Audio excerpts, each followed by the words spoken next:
በስመ አብ ወወልድ ወመንፈስ ቅዱስ አሐዱ አምላክ አሜን። በመላው ለምትገኙ ኦርቶዶክሳውያን እንኳን ለሰሙነ ሕማማቱ በሰላም አደረሳችሁ።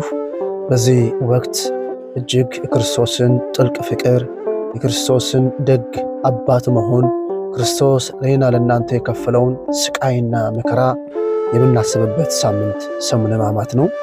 እኔ ወደ እናንተ የመጣሁት ብዙ ልናገር ሳይሆን ይህን መልእክት ግን ለሁሉም ሰዎች እንዲደርስ በእግዚአብሔር ስም እንድታስተላልፉልኝ በእግዚአብሔር ስም ጠይቃለሁ።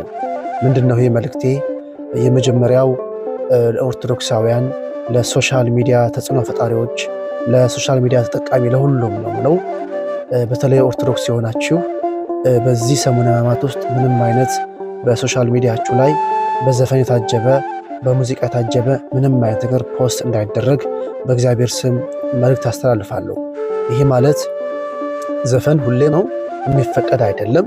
ነገር ግን በዚህ ሕማማት ደግሞ በተለየ መልኩ በሐዘንና የክርስቶስን መከራና ፈተና የምናስብበት እጅግ ውድ ወቅት በመሆኑ ይህን ወቅት ሁላችንም የንስሐ መዝሙሮችን በመክፈት መልካም ስብከቶችን፣ መልካም ቃላትን የሚናገሩ አስተማሪ የሆኑ ነገሮችን በሚዲያዎቻችን ላይ በማስተላለፍ ይህን ሳምንት ሁሉም ሰው በተሰበረ ወይም ደግሞ ባዘነ መንፈስ ውስጥ ሆኖ ክርስቶስን ያን ጊዜ በዛ ጊዜ ምን ያህል ክርስቶስን ያሰቃዩት እንደነበረ፣ ምን ያህል መራቃቸው የተፉበት እንደነበረ፣ ይዘባበቱበት እንደነበረ፣ ይገርፉት እንደነበረ፣ ምን ያህል በክርስቶስ ላይ ሰዎች ያደርጉት የነበረውን ያን መከራና ስቃይ ሁላችንም በህሊናችን እዛ ቦታ ላይ ሆነን የምናስብበት ውድ ሳምንት ነው።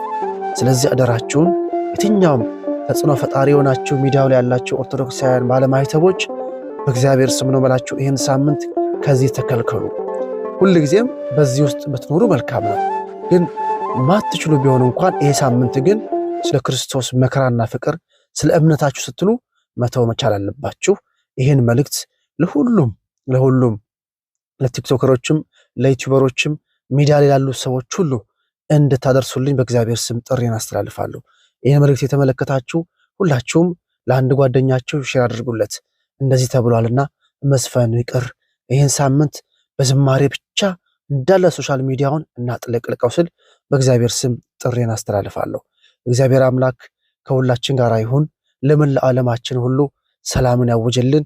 ይሄ ጾማችን እግዚአብሔር አምላክ ለምድር ሁሉ ሰላምን ያወጀበት ሳምንት እንዲሆንልን ከልባችን እንጸልይ ያደራላለሁ። እግዚአብሔር አምላክ ከሁላችን ጋር ይሁን።